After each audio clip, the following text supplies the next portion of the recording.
İbrahim öz tayfasından ən birinci atasına bütlərə ibadət etməkdən çəkindirmək istədi.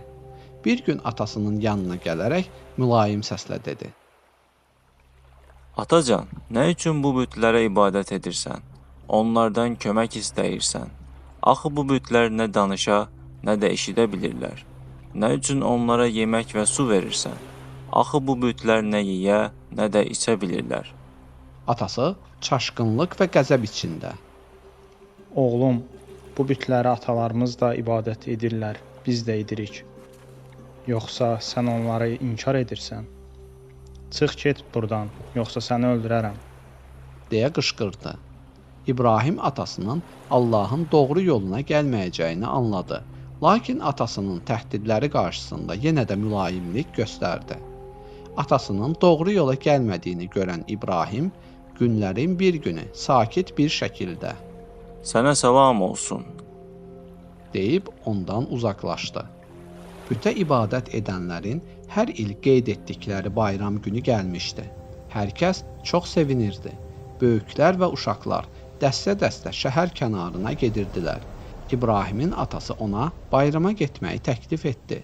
İbrahim isə Mən xəstəyəm, sizinlə gələ bilmərəm. deyib bəhanə gətirdi və şəhərdə qaldı. Adamlar bütxananı bəzəyib bütlərin qabağına ləzzətli yeməklər qoydular və bayram gəzintisinə çıxdılar. Onların inancına görə bu yeməklərlə bütlər cəmaata bərəkət bəxş edəcəkdilər. Hamı gedəndən sonra İbrahim əlində çəkic bütxanaya daxil oldu və bütlərin qabağında yeməkləri görüb rişxəndlə soruşdu: Niyə lal dinməz durmusunuz? Nə üçün yeməklərə əl vurmursunuz? Sizə nə olub ki, danışmırsınız? Bütlər isə onun sualları qarşısında sustular, çünki onlar adi daşlar idilər. Onlar heç nə deyə bilməzdilər.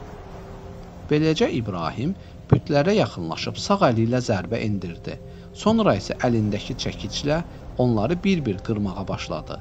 Bütlərin hamısını qırıb ən böyük bütə toxunmadı. Çəkici böyük bütə keçirdərək bütxanadan çıxdı. Bayramdan qayıdan adamlar bütxanaya daxil oldular. Bütlərin başına gələnləri görüb dəhşət içində qışqırdılar: Bizim bütlərimizi kim bu hala salıb? Bunu kim edibsə çox zalım adamdır. dedilər. İnsanlar düşünüb daşındılar. İbrahim adlı bir gəncin bütləri pislədiyini xatırladılar. Bunu tək Allaha ibadət etməyə çağıran bir kəsin etdiyinə əmin oldular.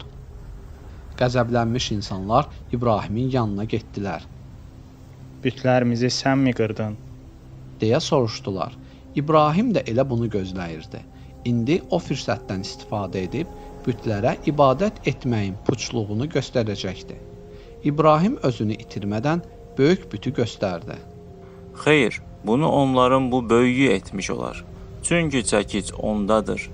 Əgər danışa bilirsə, özündən soruşun. dedi. İstehza ilə deyilmiş bu sözlər hər kəsi çaşbaş saldı. Çoxları başa düşdü ki, İbrahim haqlıdır. İnsanlar gözəl bilirdilər ki, bütlər adi daşlardır. Bilirdilər ki, daşlar eşidə, danışa bilmirlər. Onlar bilirdilər ki, böyük büt də daşdandır.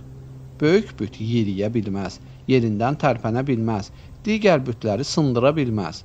Lakin yenə də öz səhv düşüncələrində qalaraq Ey İbrahim, axı sən bilirsən ki, bu daş heykəllər danışa bilmirlər. dedilər.